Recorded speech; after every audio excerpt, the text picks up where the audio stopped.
you give a story from your catalog of stories that you've created. And then that way you have about 30 to 120 seconds to explain that story after you've given them an answer. And then all you have to do at the end is connect the story to the answer and you move on. Welcome to the Waves Business Coaching Podcast, where you can learn how to grow as a leader, inspire your team, and optimize the operations in your organization. I'm your host, Jacob Carnes, and this week on the podcast, I interview Michel Harding. He's a Chick-fil-A owner-operator out in Little Rock, Arkansas. And he and I met years ago, and he was in a program called LDP at Chick-fil-A. And our conversation really revolves around interviewing as a skill and how to interview well.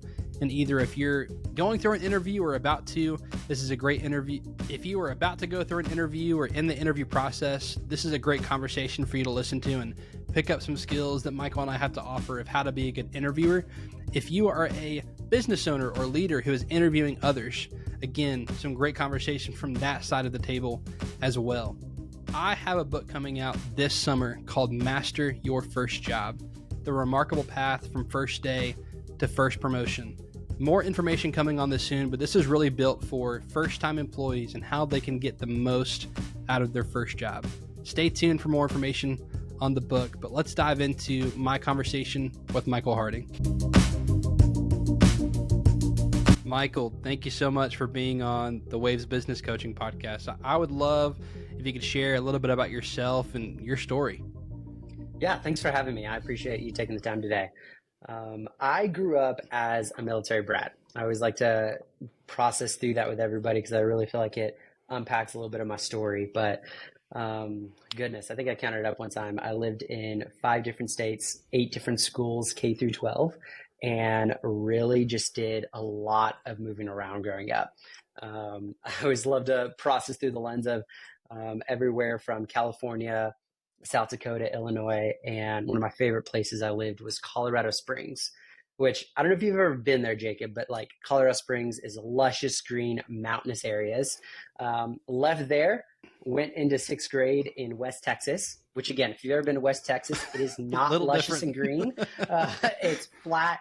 And I always tell people I love it because you can watch your dog run away for 3 days. It's so flat. So very different type of experience in San Angelo. But honestly, I loved it. I loved the culture of Texas. I'm huge into football, and you just have West Texas football out there in West Texas. So we loved it. It's actually in San Angelo, which if you take a map of Texas, put your finger in the center, that's San Angelo. And came to do just a lot of formative years there. So all of that moving around that I just, goodness, 6th grade. So I was able to spend all of middle school, all of high school, all in the exact same place in Texas. So we were there, started doing stuff like science fairs, Business Professionals of America, and it's actually where I started working for Chick-fil-A. So I started as a team member, working in the restaurant, cleaning bathrooms, washing raw chicken dishes, taking orders on the front counter, and loved it. So was able to do that while I finished up my last year in high school. And I got to this point, it was about November. I decided to go to Texas Tech University for college. And I was trying to figure out how I was going to tell the owner at the time that I was leaving. Like by this time I was a leader in the restaurant, and he had poured so much into me. And as I was trying to process through this, he randomly called me into his office one point and said, "Hey, Michel, what do you think you should go to Texas Tech University?" And I was like, "What are you talking about, Tim?" Tim was the name of the owner at the time. And he goes, "Well, I just got accepted to relocate to Texas Tech University, and I think you should go there." And I was like, "You know what, Tim, I think that's a great idea. Let's do that." Things just really coincided with each other. And I was able to move up there with him. And about 3 weeks after I walked the stage in high school, I helped him open up his brand new freestander. And what I loved about it is we were right across the street from the Texas Tech football stadium. I could take a baseball and throw it and hit the stadium. We were that close from our parking lot. That's awesome. So ended up working there with him for about 4 years. Decided that while I was in that process, I went to Texas Tech wanting to be a doctor. Jacob, I don't know if you've taken any chemistry classes, but chemistry is not my cup of tea. Learning about covalence bonds and the periodic table, I was not about it. But I took an intro to business class, and it was all about making sure you put the right person on the right seat in the bus. And I fell in love with business. So decided that I wanted to be an owner operator myself. Didn't know anything about it, but started to go to grand openings. I was blessed to be able to meet Trick Cathy while he was still alive, and just learned a lot about this brand. And I said, you know what? I don't know at this point in my life, I don't know what I think about the restaurant industry, but Chick-fil-A is the type of company I want to be a part of. Yeah. So decided I want to be an owner operator, kept working up to be a GM of the location that I was in. And then I kept hearing the statistics. 80,000 people apply each year for 300 opportunities, and decided that I needed something to help me elevate my story to the top of to the top of the pile. So I joined the leadership development program, lived out of a hotel 51 weeks out of the year, and traveled all across the United States. And there are probably a lot of stories we can unpack there, but I always tell people my favorite part about that process is it's actually how I met my wife. So on my first assignment in Savannah, Georgia, I joined a church, joined a life group, and my wife was a part of that life group. So we ended up dating about 15 months while I was in the program, long distance. We were engaged for 4, and in August of 2018, we got married. So fast forward a little bit, we left the program at the end of that year, took ownership of our first store in Oklahoma. We had that one for about just under 3 years, and transitioned to Little Rock, Arkansas in 2020 to take ownership of our second location here. And we've been loving it. A little personal, I have 2 boys. My oldest is Elijah. He is 4, and my youngest is Marcus. He turns 2 in June. And the exciting part is my wife and I are starting the adoption process. So we're in the thick of it of growing our family. But yeah, it's a little bit about me. That's awesome. Okay, a couple of things from your story. One, yes, San Angelo, I've heard you mention before. We actually haven't talked about this, I don't think. So I cannot remember the name of the operator who took over after 10. Do you know his name? Is it Rob? So Rob didn't take over. Rob was across the street. Okay. At the Freestander in San Angelo. Gotcha. So I did the grand opening for his second location in San Angelo in like 2017. So I've been to San Angelo, spent 2 weeks there. Wow. West Texas. Yeah. I'm like, you don't meet people like, oh yeah, like we've both been to San Angelo. I don't feel like you really hear that. No, most people are like, do you mean San Antonio? And I'm like, no, San Angelo. It's very different. About 3 hours from San Antonio. Yeah. Exactly. Exactly. That's so funny. And then, so you and I met, you mentioned you traveling the country and being an LDP. That's where you and I got to meet. So Michael was the grand opening supervisor for the restaurant I worked at in Gainesville, Florida. So that's where you and I got to meet, which was, goodness, 6 years ago now, I think, something like that. Brother, we're getting old. We're getting old. That's right. I mean, we both have kids now, and that's how it goes. So I followed you from afar on LinkedIn since we were connected recently, and you were telling me about this video series you were about to start that now I just looked, and I think you're 39 videos deep in this playlist called Memorable in Minutes. Can you tell me kind of what it's about and why you're doing it? Yeah, I think when I was going through my LDP interviews, I had 0 formal interviewing skills, and I decided that I needed to work on telling my story because I was horrendous at it, like horrible at telling my story. So I just started traveling across the state of Texas, meeting with business leaders, meeting with owner operators. My operator poured a lot into me, and learning how to utilize this skill of interviewing. And during that time, I started creating a format of how I would interview.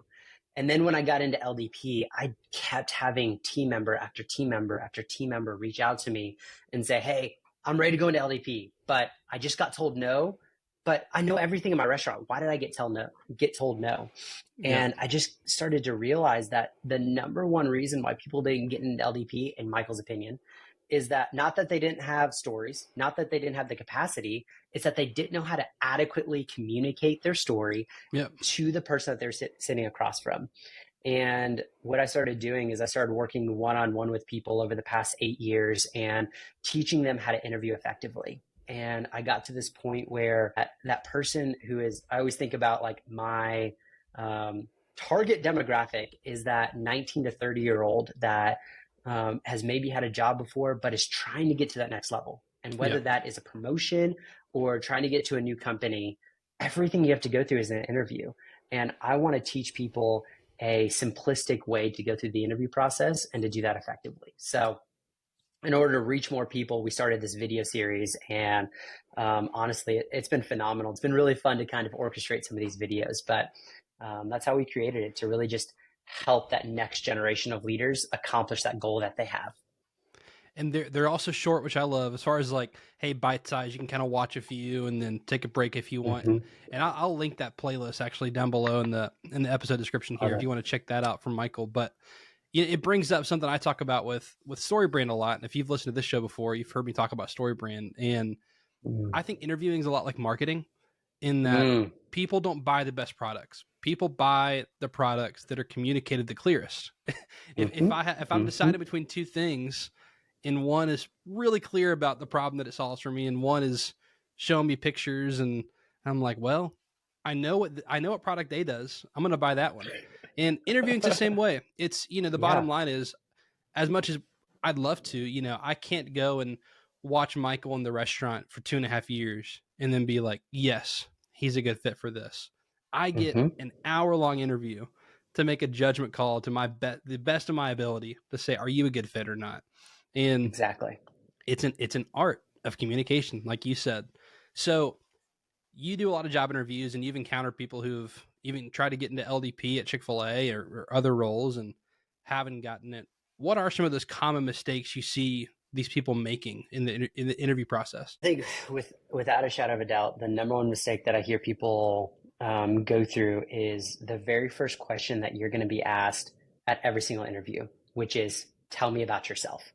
And the mistake that people make is they think about it as if it was an elevator pitch. And this concept that this is not a Hollywood-esque interview where you're going to walk in, you're going to give them a 30-second answer to their tell me about yourself question.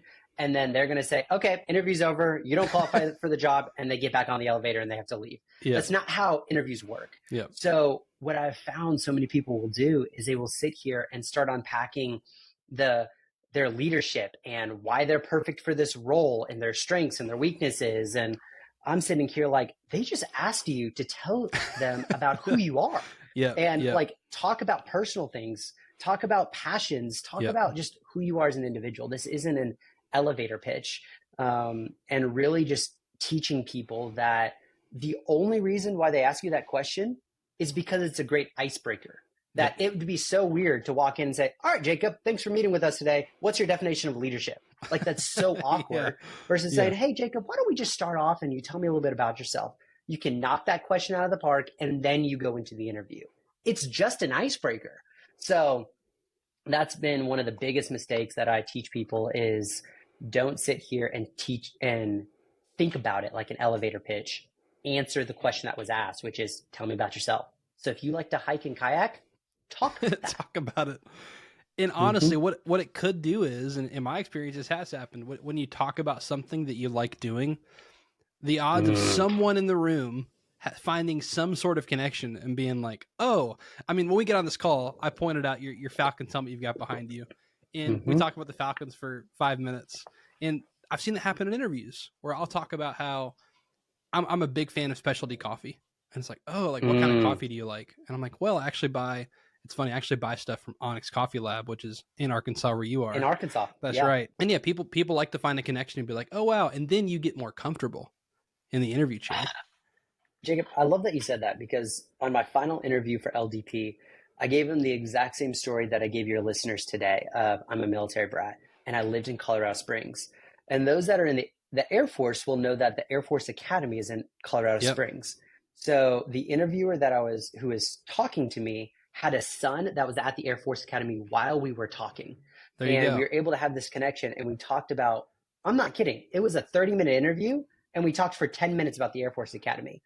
And it's like, I think you only asked me like 3 or 4 questions, but it took up a lot of the interview. And it's like, exactly, it's how they make them feel. It's not always the most articulate answer, but we were able to have a great connection of that. I met him 3 years later and still talked to him about the Air Force Academy because we had that connection.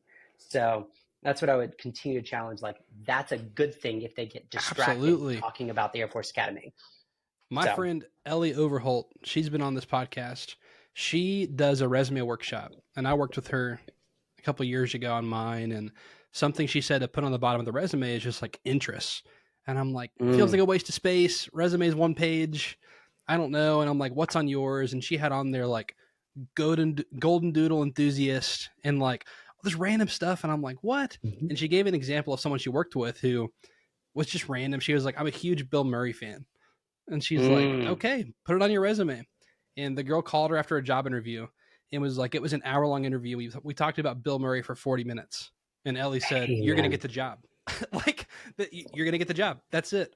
Because people hire people that they either like or have a connection with. And Mhm.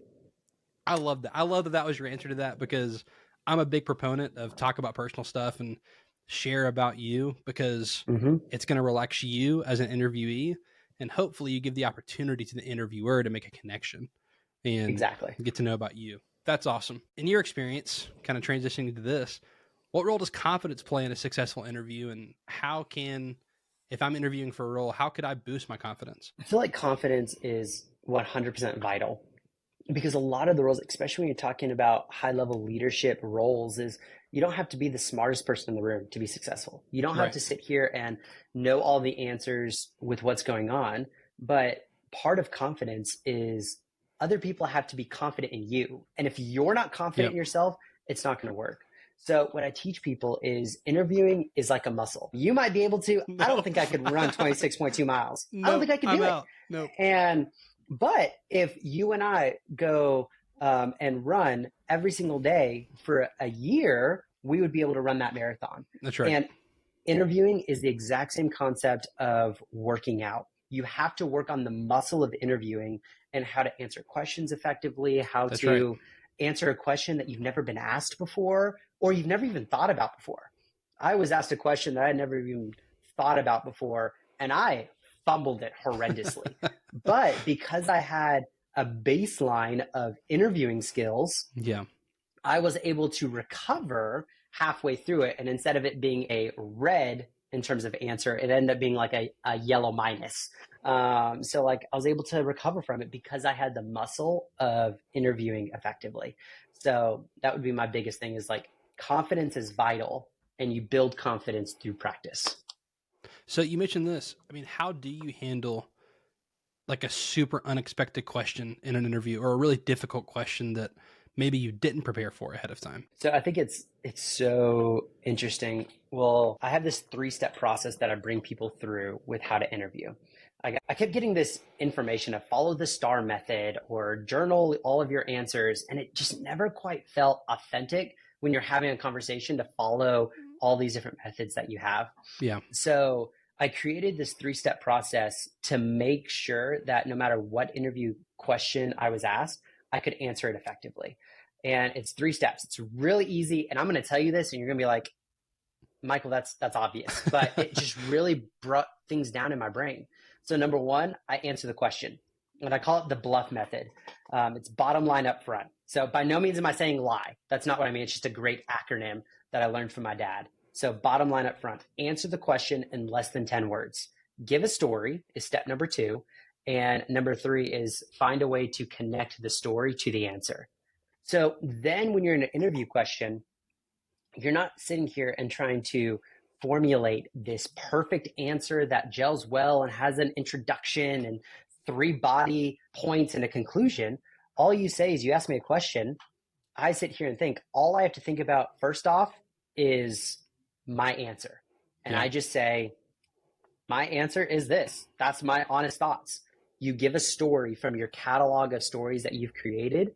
And then that way you have about 30 to 120 seconds to explain that story after you've given them an answer. And then all you have to do at the end is connect the story to the answer and you move on. Even if it's a horrible answer, you can sit here and move on from that and you're not stumbling and you just gave your authentic self. So it's a little bit of a long-winded answer to your question, but that's how I've done it is I follow that process with every single interview question that I've asked and then I just connect it. Even here talking to you now, what you'll notice is I'll give you the answer to the question, I'll give you a story, and then I'll summarize it. Yeah, And honestly. I use the exact same process, whether I'm on stage doing question and answers with people, or I'm in an interview, or I'm on a podcast. I follow the exact same process for answering questions. I love that. So you mentioned that 3-step process in your series, Mhm. Memorable Minutes. Are there any other specific like communication skills or techniques that you talk about that can make a difference in the interview process? So that's how I go through and like techniques that I use Yeah. for answering every question. The very first one that I always teach people how to do is how to tell your story effectively. Because again, one of the biggest pieces of advice I heard was write down your entire story exactly how you want to say it, and then memorize that story because you're going to be asked this every time. And Yeah. I don't know about you, but like that just sounded like the most boring thing in the world of like sitting here and just going off of this script. So what I unpack is what I call the pillars mindset. So think about pillars in a house. You have to have 8 to 20 pillars that kind of hold up the house of what's going on. And I just teach people that when you're telling your story, think about these different pillars that you want to talk about, and then you just connect the pillars together. So when you think about the story I gave earlier, I always talk about being a military brat. I Yeah. always talk about where I've lived. I talk about San Angelo. I talk about Texas Tech. I talk about LDP. I talk about my wife. And I always do it in that exact same order. And what Yeah. you'll notice is that I don't always use the same filler words, but all I need to remember are those 6 things. And then I just have to find a way to connect being an LDP to my wife. And I just have to talk through it. Yeah. So don't memorize things. Think of the pillars that you're going to go through and then just go through it. And then when someone like Jacob says, hey, I want your 5-minute story, I just add in a few more pillars. That's right. I had someone say, hey, what's your 30-second story? I removed a few pillars. That's I right. had one person say, give me your 10-minute story. And I'm like, what in the world? So I had to go through like 30 to 35 pillars to make it 10 minutes, but it was really easy. Like as soon as you have the 10-minute story, it's really easy to compile it to 30 seconds, 5 minutes, depending on the audience that you're talking to. To your point, you could almost make a hierarchy of pillars in that sense of like, oh, okay, if I need to expand, I'll add these details or like these other smaller milestones versus, Mm-hmm. hey, what's most important? And I've done Mm-hmm. the same thing with my story is like, okay, these are my like, even if it's 30 seconds, I'm saying this, and then I can expand and go into detail from there as needed. Or if I get a follow-up question, happy to fill in, which is great. Exactly. So something I've encountered with clients and candidates is, I got to do some interviews when I was with Chick-fil-A for these programs, and it's, hey, like, how can I talk about my accomplishments without coming across as Mm, arrogant, especially with the company you and I both worked for in Chick-fil-A, that arrogance super doesn't fly. I really don't think it flies anywhere, but humility is mm. just preach, preach, preach at Chick-fil-A. So how can people showcase their strengths and their accomplishments without coming across as arrogant? That's a fine line there.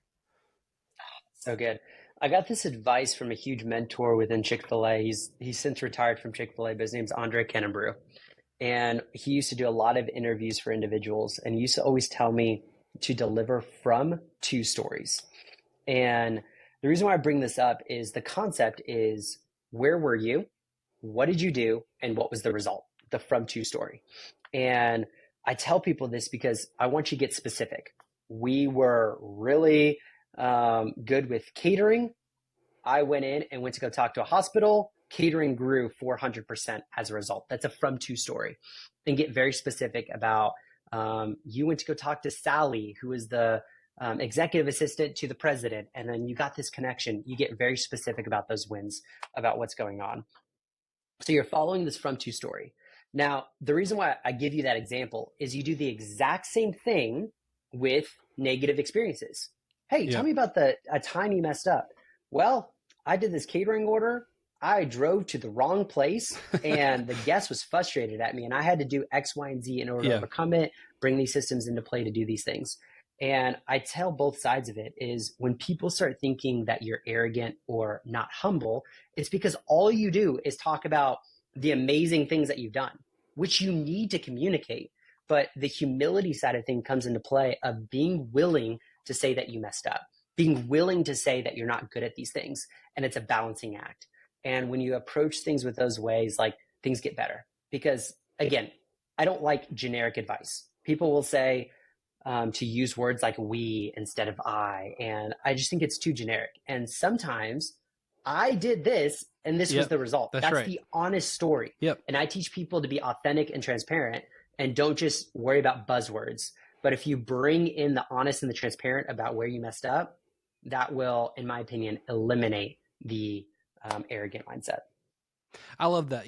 I got trained to be in the interviewer chair for some of these interviews, and something I observed and then did later was I'd hear people try to toe this line of, I don't want to be arrogant.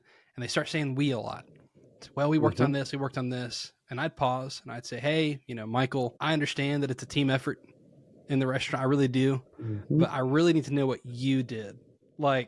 So start telling me what you did. And because I got to know, I just got to know, what action did you take? Because if it's a team, I'm not hiring the team. I'm trying to hire Michael. Yes. So yeah, I love that. Just be honest. If you're just being honest and telling a story, then it's just what happened, which is great. So body language is something I've observed very poor in candidates, very confident, and everything in between. How important do you think body language is in the interview setting? So I think it depends on the role. So I just want to put a disclaimer there.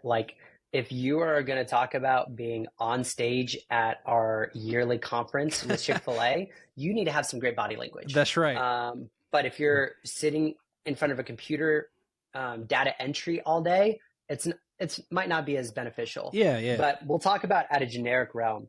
I always like to use the example of Oreos and vanilla ice cream. They're not necessary, but they make it so much better, cookies and cream ice cream. That's right. So I think it's that concept of when you're sitting here and you have a straight face, you're not making eye contact. As the interviewer, I get bored. And the more I get bored, the less likely I am to hire you. But if you're engaged and you're learning how to do a small change that is very hard to do, which is smile while you talk. I just learned so often it is one of the hardest things to train new team members to smile while you talk and to not look awkward while you're doing it. But most time people will start off smiling, and then when they get into the story, they get really straight faced and they start going through each of their steps and they get really serious. And it just comes across as just awkward. So that's what I would say is learn what your style is. I just did a video in my video series last week of body language and learning how to relax and what is relaxing for you. I had one operator when I was on my traveling, learning how to interview. She was like, Michael, you're too rigid. You sit here in your chair and you're just giving this answer. So it makes it seem like you're not comfortable, which can lead to not being confident. So she was like, here's what I want you to do. I want you to lean back, put your leg on top of your other leg, and just have a conversation with me. And what you'll notice is even now while we're talking, I'm doing the exact same concept. So that's what I would say is the more natural and comfortable you can be, the more you can learn how to smile while you're talking, having those eye contacts. It's like Oreos and ice cream. It just makes it better. I think to your point too, be you. For example, I talk with my hands a ton. I've done it while we're sitting here. Yeah. And I'm like, okay, in my head, I'm like, I need to be professional and I need to have my hands in front of me and, hands crossed, whatever. And how are my hands going to look? And I'm like, I'm going to look really uncomfortable if I'm forcing myself to not use my hands. So I was like, okay, let's not be here with it, but I can be here and be comfortable and talk with my hands. And that's going to come across more confident for me. And that might not be the same for everyone, but that was some good advice I got as far as hey, be you, to your point, make sure you're comfortable, because if you're not, it's not going to come across very confident. There's a big difference between are you comfortable and are you distracting the interviewer? Yep. Because it's one thing to talk with you. If you tell me I have to sit on my hands and I can't talk with my hands, it's going to be the most awkward interview that we've gone through, because I'm the exact same way as you. But if I am using my hands to the point that you're distracted, that's where there's a balance there. So it's being comfortable, not distracting. So from the other chair, you're a business owner and you get to conduct interviews and you get to decipher and find, hey, who are the best candidates to come work for me and my team? And I'm not sure the exact number. You've probably had to do hundreds of interviews just for your own restaurant in the last few years. What advice would you give to other small business owners to help conduct better interviews and just really help find better candidates for their business? So again, I'm going to tell you a story. So I call it the 2 pickles on a bun principle. So anybody who's been with Chick-fil-A If you go into somebody who's worked in the kitchen long enough and you ask them how many pickles go in a bun, the response is going to be 2 or 3 if small. It's just, that's the system, that's the process, that's what it looks like. That's right. And I call it the 2 pickles on a bun principle, is because it's my goal to create systems that are as obvious as 2 pickles on a bun. So I tell you that story because that's the way we need to approach interviewing. So often I've met with leaders that are in charge of interviewing and they use their famous gut to hire people. And what I would tell them is a gut is not a system. That's right. You have to have a system the same way you put 2 pickles on a bun for how you interview people, what types of questions you're going through. Now, I'm not saying you have to go through the same 10 interview questions, but do you have a list of things that you're looking for and literally checking off to make sure this person hits your minimum standard? So let's say you have 10 things that you're looking for before you hire somebody and your minimum standard is 7. Your gut might say, hey, I want to hire this person. But if they only meet 5 of those things, I don't care how amazing they are. They did not meet your standard, and the standard will get rid of more people than anything else. I've seen very few people that are able to use their gut to hire people and do it effectively over the long term. And then it's also not replicated whenever you get out of hiring and somebody else goes into it. So that's what we strive to do, is create a system like 2 pickles on a bun for hiring. It's funny, as you said, when I asked the question, how many pickles go in a bun? And I'm thinking to myself, well, it's 3 if small. As you said that. I'm just saying, everybody knows that at Chick-fil-A. Okay, well, one more follow-up question to that. You get to interview, or your team gets to interview a lot of people who it's their first job whenever they're coming to interview at Chick-fil-A. It might be their first job interview. Do you either A, like offer help to these people, or B, do you give any second chances? If it's like, hey, they really fell on their face their first job interview, do you have any systems there? So one of the biggest things, we partnered with a recruiter that helps us make sure that we're going through the right steps. And what I love about it is we get about 500 applications a month to come work at our restaurant. Wow. And the recruiter will only send us about 30 of them. So they're going through and figuring out who's the right fit for a role. So if somebody comes in and they don't, they're like, okay, we are not sold out on this person. What I love about it is my leader, who's in charge of that right now, reaches out to our recruiter and says, what did you see? And if it's like, okay, maybe they were just nervous talking in person to somebody, or maybe they're having a bad day or whatever, and they can create those connections. So we're always having 2-way communication with our recruiter, that if we see something they didn't, we try to figure out why. And if it's because someone's just nervous, that might prompt us to have another interview. Yeah. But right now, the lady who's doing all of our interviews, her name's Miss Carmen. And she will give you 45 chances to get an answer the right way, like sitting in front of them. Because some people are just nervous and they don't know how to respond. So when she asks something like, hey, tell me about something you love to do. And they're like, I love to work. Okay, what about outside of work? I work hard. Like she'll go like 45 times and give you an opportunity of, tell me about what you did last Tuesday at 3 p.m. That was exciting for you, before we'll just write people off, because we know that this might be their first job. Yeah. And again, they might have never learned how to utilize the muscle of interviewing. That's right. And that needs to be elevated. So we do as best as we can to kind of peel back those layers and get to the heart of the person. Because if you meet our core values, we can teach you how to do anything within the restaurant. Character, chemistry, competency, in that order, right? It just works. Michael, I know something else they could do is they could go on YouTube Shorts and check out Memorable in Minutes. Where can people find out more about you in that series? Yeah, so I always tell people the 2 big ways are YouTube, just Chick-fil-A, Cantrell Road. We'll show you that series of Memorable in Minutes we post every single week and have a whole bunch of shorts on there. And then second, my LinkedIn page. So Michel Harding, spelled a little different. There's no A in Michael, so Michel Harding.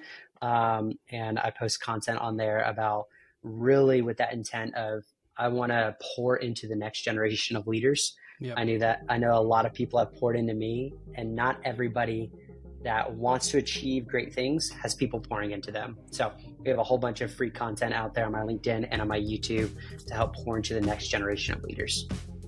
Love it. Michael, thank you so much for being on Waves Business Coaching with me. I appreciate it. My pleasure. Thanks for having me. A huge thank you to Michael for being on the podcast today. That was a fun episode.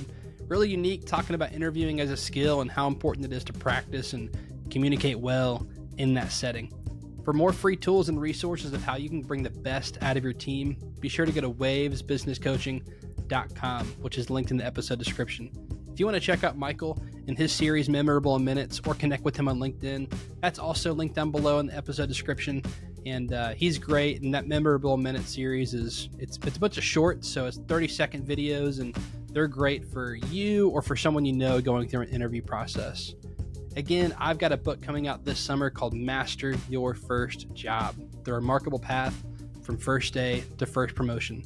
If you know someone who needs to get the most out of their first time work experience, I wrote this book for them. More information coming on that soon. Thank you so much for listening to this episode of the Waves Business Coaching Podcast. Take care.